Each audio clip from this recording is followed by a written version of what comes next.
شیطان نے اس کے خلاف جواب دعویٰ دار کہ نہیں لا الہ الا اللہ کوئی نہیں، بے شمار الہ، اللہ ہے ہی نہیں، ہے تو کبھی ہے تو اس کی اتنی شکلیں، اتنی مورتیں، اتنی صورتیں. یہ دو دعوے دائر ہیں عدالت میں، کائنات کی عدالت میں. اللہ کی طرف سے دعویٰ ہے لا الہ الا اللہ، شیطان کی طرف سے دعویٰ ہے کہ نہیں کوئی لا الہ الا اللہ کوئی نہیں. اللہ کے وکیل بن کر آئے انبیاء اور شیطان کے وکیل بن کر آئے شتونگڑے انسانی شکل میں اور جنات کی شکل میں، یہاں تک کہ سب سے بڑے وکیل آئے اور انہوں نے آ کر اپنی گواہی پیش کی. اگر اللہ کے نبی کی گواہی سنو، اللہم انی اشہدک وکفی بک شہیدا، اللہ اکبر، فإني أعهد إليك في هذه الحياة الدنيا وأشهدك وكفى بك شهيدا أنك أنت الله لا إله إلا أنت وحدك لا شريك لك، لك الملك ولك الحمد وأنت على كل شيء قدير، وأن محمدا عبدك ورسولك، وأشهد أن وعدك حق ولقاءك حق والجنة حق والساعة آتية لا ريب فيها وأنك تبعث من في القبور. یہ اللہ کے نبی کی گواہی ہے اس مقدمے میں، اللہ کے حق میں، اللہ کی تائید میں کہ میں گواہی دیتا ہوں کہ اللہ ایک ہے، وحدہ لا شریک ہے، ملک کا مالک، طاقت کا مالک، قدرت کا مالک، ہر چیز کا قادر، اور میں اس کا رسول ہوں. خود اپنے اوپر ایمان لانا بھی ہمارے نبی پہ فرض تھا کہ میں اللہ کا رسول ہوں. میں گواہی دیتا ہوں یا اللہ میں تیرا رسول ہوں. میں گواہی دیتا ہوں یا اللہ جنت حق ہے، دوزخ حق ہے، آخرت حق ہے، حساب حق ہے، اور تو ہمیں مار کے زندہ کرے گا. تو یہ گواہی، اس کے پیچھے امت محمد گواہ بن کے آئی. یہ سارے وکیل ہیں جو اپنے اپنے بیانات دے رہے ہیں، دلائل دے رہے ہیں. دلائل مکمل ہو گئے، اب گواہوں کی ضرورت پڑی تو گواہی کے لیے امت محمد کو پکارا گیا. انہوں نے آ کر گواہی دی کہ ہم گواہی دیتے ہیں اللہ ایک ہے. تو گواہوں پہ قاضی نے فیصلہ کیا لا الہ الا اللہ. اس کے ماننے والے جنت میں، اس کے نہ ماننے والے شیطان شتور سمیت جہنم میں. تو اللہ نے ہمیں یہ اعزاز بخشا، پھر ہمیں قرآن سے اعزاز بخشا، پھر ہمیں حضرت محمد صلی اللہ علیہ وسلم سے اعزاز بخشا، ہمیں حبیب اللہ کا امتی بنایا، رسول اللہ کا امتی بنایا، محمد و احمد نام دیا، فاتح خاتم نام دیا، حاشر و عاقب نام دیا، طٰہٰ یاسین کا نام دیا، ابو القاسم کا لقب دیا، مدثر کا اور مزمل کا نام دیا، شاہد مبشر کا نام دیا، نذیر داعی الی اللہ کا نام عطا فرمایا، رحمت للعالمین کا نام اللہ کا الا کافۃ للناس کا تاج پہنایا، رحمت للعالمین کا تاج پہنایا، ختم نبوت کا چہرہ سجایا اور اولین آخرین کا نبی بنایا، بحر و بر پہ نبوت کا سکہ جمایا، عرشوں تک پرواز کو بلند فرمایا اور عرشوں کے اوپر بلا کر سارے پردے ہٹا کر قاب قوسین ادنیٰ کا مقام بخشا. قاب قوسین کمان کے اس حصے کو کہتے ہیں قاب. یہ ایسے کمان ہوتی ہے، یہ کمان ہے، یہاں سے پکڑا جاتا ہے، اس حصے کو عربی میں قاب کہتے ہیں. قاب عرب جب صلح کرتے تھے تو دو کمانیں آپس میں ملا دیتے تھے، اس طرح دو کمانیں آپس میں ملاتے تھے. تو اللہ یوں کہہ رہا ہے میرا نبی معراج میں جب آیا تو میرے اتنا قریب ہوا جتنا یہ دو کمانیں آپس میں مل کے قریب ہو جاتی ہیں. پھر فرمایا او ادنا، نہیں اس سے بھی زیادہ اس کو میرا قرب حاصل ہو گیا. تو اللہ تعالیٰ نے ہمیں ایسا کامل اکمل نبی عطا فرمایا جو پوری زندگی لے کر آئے، پوری شریعت لے کر آئے. آپ کی زندگی کی ایک ایک چیز محفوظ موجود.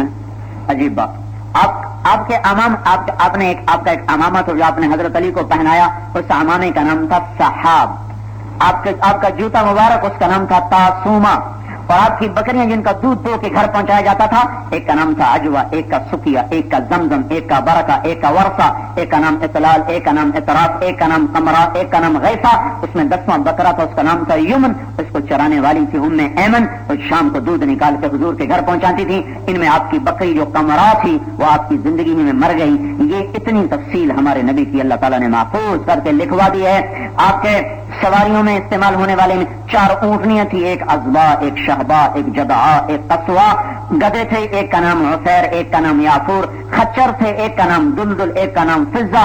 گھوڑے تھے، ایک کا نام ورد، ایک کا نام سقب، ایک کا نام صبحہ، ایک کا نام یعصوب، ایک کا نام یعبوب، ایک کا نام ورد، ایک کا نام سجل، ایک کا نام مرتجل، ایک کا نام لیزاب. یہ گھوڑے ہیں جن پر آپ نے سواری فرمائی. زندگی کی ایک ایک ادا کو اللہ تعالیٰ نے قیامت تک کے لیے محفوظ کیا. طرز زندگی، طریقہ زندگی، ہر ادا میں جو جھلک تھی اللہ تعالیٰ نے محفوظ کر کے 1424 سال گزر جائیں یا 14,024 سال گزر جائیں، اللہ اس کو مٹنے نہیں دے گا، اسے نہیں مٹنے دے گا. ایک فتنہ اٹھا پڑھے لکھوں میں کہ حدیث بعد میں لکھی گئی، پتہ نہیں سچی کہ جھوٹی، پتہ نہیں سچی کہ جھوٹی. یہ فتنہ اس لیے اٹھا کہ خود عربی زبان کا پتہ نہیں تھا. جیسے کلام عرب اپنی ایک خصوصیت رکھتا ہے، قرآن اس میں ایک نمایاں خصوصیت رکھتا ہے. قرآن میں کوئی بھی کلام داخل کیا جائے گا تو پتہ چل جائے گا قرآن نہیں ہے اور ہے. حدیث اللہ کے نبی کا وہ فرمان ہے جو اتنے اونچے مقام پر کھڑا ہوا ہے کہ کسی کی بات کو گھڑ کے ڈالا جائے گا تو دنیا کے بڑے سے بڑے ادیب خطیب وہ نہیں بول سکتے جو اللہ کا نبی بول گیا. ان کی فصاحت پہ کوئی معیار، کوئی اس معیار کو لا نہیں سکتا. فرض کرو حدیث کے معیار کا کسی نے کلام تیار کر لیا. چلو ہم پہلی بات تو چونکہ میں عربی پڑھا ہوں، مجھے عربی کا ذوق ہے، مجھے عربی سے عشق ہے، میں نے چند زندگی کی صبح شامیں اس کے ساتھ گزاری ہیں، لہذا میں بصیرت کے ساتھ کہہ رہا ہوں، اندھا ہو کے نہیں کہہ رہا ہوں کہ اللہ کے نبی کی زبان مبارک سے نکلا ہوا کلام وہ کلام ہے جس کے برابر کوئی کلام نہیں بنا سکتا. چلو ہم فرض کرتے ہیں بنا لیا، گھڑ لیا، بن گیا، تو پھر اللہ تعالیٰ نے کیا حفاظت کا نظام کیا ہے. جتنی ہمارے پاس حضور کی حدیثیں آئی ہیں ساری سند کے ساتھ آئی ہیں، بے سند کے ایک بات بھی نہیں. ساری باتیں سند کے ساتھ، بے سند کے ایک بات نہیں ہے. تو ایک بات سند کے ساتھ ہے. کوئی بھی بات آنے لگے گی تو سند اس کو کاٹ کے پیچھے پھینک دے گی. آپ اللہ کا مادی نظام نہیں دیکھتے ہیں، ہمارے خون میں اللہ نے ایسا نظام بنایا ہے، کوئی پرایا خون ڈالو تو یہ خون بغاوت کر کے خود بھی مر جائے گا، اس کو بھی مار دے گا. لہذا پہلے ٹیسٹ ہوتے ہیں، پھر دیکھا جاتا ہے پازیٹیو اے ٹھیک ہے ڈالو، ایک جیسا ہے. اگر او کا اے ڈال دیا تو یہ چونکہ کمزور ہے لہذا خود بھی مر جائے گا، ہمیں بھی مار دے گا. اللہ کے نبی کا کلام طاقتور ہے، اس میں کسی چیز کو بھی ڈالا جائے گا تو خود زندہ رہے گا، اسے موت دے کے پیچھے دھکا دے گا. جس اللہ نے خون کو اتنا محفوظ کیا کہ اللہ تعالیٰ نے اس کے گرد ایک حصار قائم کر دیا، اس میں غیر خون نہیں آ سکتا. اللہ کے نبی کے کلام پر خود اللہ کا حصار قائم ہے، اس میں کوئی غیر کلام داخل ہو نہیں سکتا. جو داخل ہوگا وہ خود کلام اس کو اٹھا کے باہر پھینک دے گا. ہماری بدقسمتی یہ ہے کہ ہم قرآن سے نہ آشنا رہے، عربی سے نہ آشنا، انگریزی پڑھ سارا بھس بھر گیا انگریزی کا نہ. ہم عربی کے نغمے سے واقف، نہ اس کی اداؤں سے واقف، نہ اس کے بانک پنک سے واقف، نہ اس کے ادب سے واقف. لہذا ہمیں دھوکہ ملا. چونکہ خود میرے باپ، میں چھوٹا سا تھا، میرا باپ بڑا شاعر ادیب آدمی تھے اور اپنے علاقے میں پہلا BA اور مسلم لیگ کے صدر اور قائد اعظم مرحوم کے ساتھ تقریریں کرنا، جلسے کرنا، الیکشن لڑنا. 1944 میں مسلم لیگ کے صدر تھے ملتان کے. تو وہ بڑا پڑھے لکھے فاضل آدمی تھے لیکن نہ کسی کی صحبت نہ علم. وہ پرویز کی کتابیں ہاتھ میں لگی، یوں پٹڑی سے اترے، بالکل ہی حدیث کا انکار کر دیا. یہ ہمارے بہت بچپن کا زمانہ ہے. پھر اللہ تعالیٰ نے بعد میں آنکھیں کھولی آہستہ آہستہ، پھر وہ رخ پر آئے. جب ہم شعور میں آئے تو توبہ کر چکے تھے، واپس آ چکے تھے، پتہ نہیں ہمارا کیا حشر ہوتا. تو چونکہ میں نے اپنے گھر میں اس آفت کو دیکھا ہے، اپنی آنکھوں سے اپنے گھر میں دیکھا ہے، تو میں یہ بتا رہا ہوں کہ یہ فتنہ اس لیے آیا کہ ہم عربی زبان سے نہ آشنا ہیں، عرب بول سے نہ آشنا ہیں.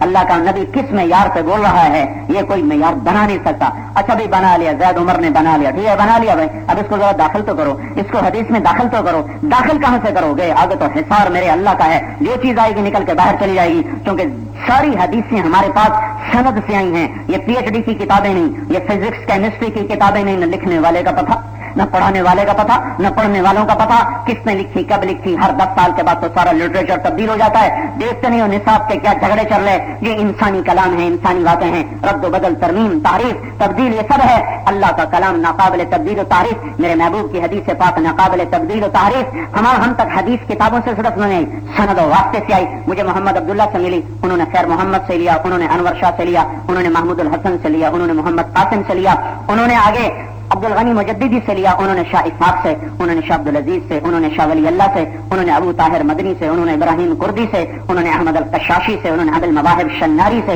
انہوں نے محمد بن احمد بن محمد الرملی سے، اور انہوں نے ابو یحییٰ انصاری سے، انہوں نے ابن حجر الاسقلانی سے، انہوں نے ابراہیم بن احمد التنوخی سے، انہوں نے احمد بن ابی طالب الحجار سے، انہوں نے سراج بن حسین سے، اور سراج الحسین بن مبارک الزبیدی سے، اور انہوں نے عبد الاول بن عیسیٰ سے، اور انہوں نے عبد الرحمن بن مظفر سے، انہوں نے ابو محمد عبداللہ بن احمد سے، انہوں نے ابو عبداللہ محمد بن یوسف سے، محمد بن یوسف نے امام بخاری سے، بخاری نے حمیدی سے، حمیدی نے سفیان سے، سفیان نے یحییٰ بن سعید سے، انہوں نے محمد بن ابراہیم سے، انہوں نے علقمہ بن وقاص سے، انہوں نے عمر بن خطاب سے، انہوں نے محمد مصطفیٰ سے صلی اللہ تعالی علیہ وسلم. ہمارے پاس یوں یہ نورانی سلسلہ آیا ہے. یہ نہیں کہ ڈائجسٹ اٹھا کے ہم نے پڑھ لیا، اور رنگ ڈائجسٹ اور سب رنگ اور نوازت اور ریڈر ڈائجسٹ اور اردو ڈائجسٹ اٹھا کے ہم نے آپ کو حدیث سنا دی. پیچھے حسن حسین ہے، حسن حسین ہے، ایک مضبوط آئینی حصار ہے میرے اللہ کا قائم کیا ہوا، جس میں نہ کوئی چیز داخل ہو سکتی ہے نہ کوئی نکل سکتی ہے. جو دجال آئے گا دیوار سے سر ٹکرا کے واپس جائے گا. اللہ اگر کمزور نہیں ہوا اور یقیناً نہیں ہوا تو اس کا حصار قائم ہے، اور اگر خدا نہ خواستہ وہ کمزور ہو گیا ہے تو پھر 14ویں صدی ہے، راکٹ کا زمانہ ہے. شاید کسی نے میرے نبی کی بات میں بات کو ڈال دیا ہو، لیکن میرا اللہ کہتا ہے اللہ لا الہ الا هو الحی القیوم لا تأخذه سنة ولا نوم له ما في السماوات وما في الارض من ذا الذي يشفع عنده الا باذنه يعلم ما بين ايديهم وما خلفهم ولا يحيطون بشيء من علمه الا بما شاء وسع كرسيه السماوات والارض ولا يؤوده حفظهما وهو العلي العظيم. میرا اللہ ہے. آیت الکرسی سارے قرآن کی سردار ہے.